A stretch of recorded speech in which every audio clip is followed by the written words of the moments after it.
Hey guys, Sean here. So, if you are talking to someone and the person is saying things that either you know are incorrect, or at least you're pretty sure they're incorrect, or they're stating opinions that you disagree with, or they're speaking in a manner that you don't find appealing. Um, you're disagreeing with a spouse, a coworker. There's all kinds of situations where you're going to be communicating with somebody back and forth, having a conversation using words, and you are going to have an instinct to create assumptions and judgments, whether they're positive or negative, about what the person's saying and in the moment. So, but don't fall victim to your ego. Your ego is like your physical identity, your title at your work, or your personality, your earth existence, your ego. Physical person, I'm separate. I'm my own separate entity. Your ego. There's nothing wrong with it. It's part of our reality. But yes. So try to be aware that your ego is going to try and influence how you feel and how you're going to act in a certain situation. Let me give you an example.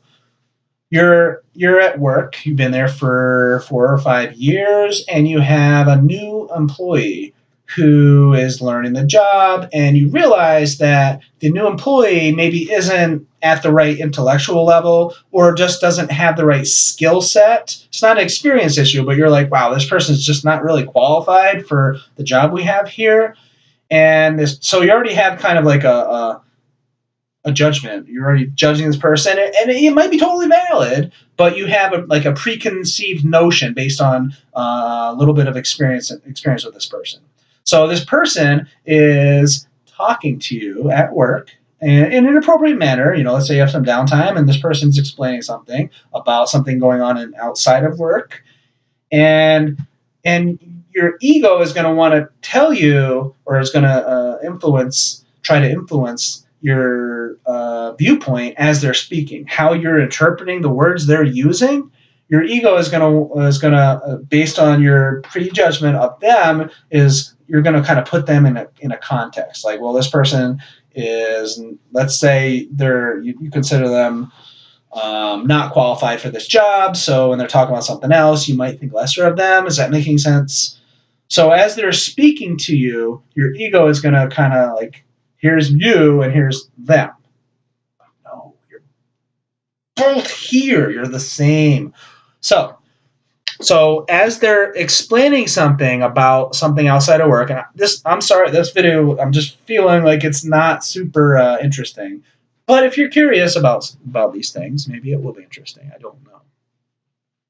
So this person's explaining whatever about something outside of work.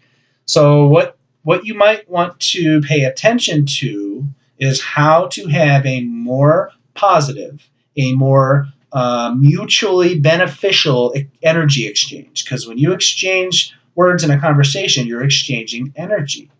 So you're exchanging information and energy as you have the conversation. And if you have this prejudgment about them, then the energy exchange is not in your best interest. It really isn't. It's not in your best interest to look down upon others.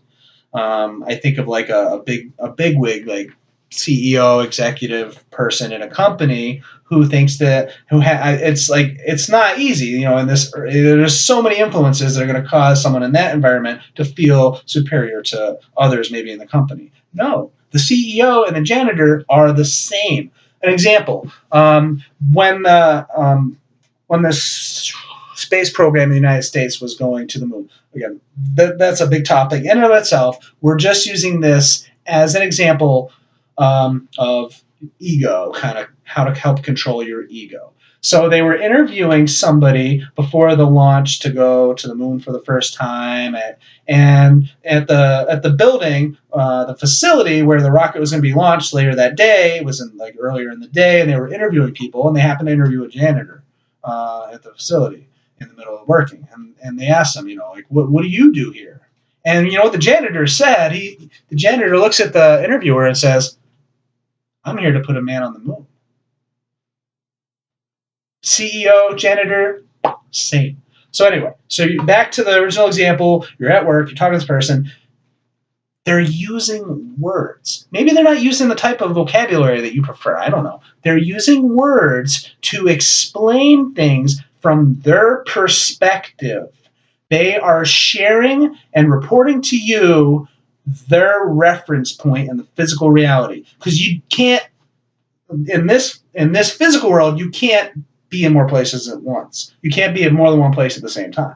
In other versions of reality that we all get to experience, you can. But in the physical world, it's very slow and very limited. So you generally have your own reference point. You're a conscious living being experiencing the physical reality quite subjectively. And so is everyone else. So it would be in your best interest, if you desire learning and to evolve and to grow and to become more whole and more well-rounded, is to consider this other person. I'm not saying to embrace their definitions or their conclusions. I'm saying that don't take the words themselves so literal and so heavy. Remember, this person, as they're speaking, is explaining a perspective of the physical reality that you're sharing that you don't have. They have a different perspective, a different story. They see things different than you. So it would be wise to embrace that concept and don't get so hunkered down on the words. I think about like two people with political party interests opposing one another. Get out of that mindset. Everybody has information for you. Every encounter you have in this world can be beneficial and can teach you something and can help you grow. Everybody has something to offer. So just don't get so bogged down on the words they're using, and actually remember, they are an eternal being like you, and they're sharing their reference point that you don't have access to except for the words and the energy that they're sending to you when you have that communication. So just a couple things.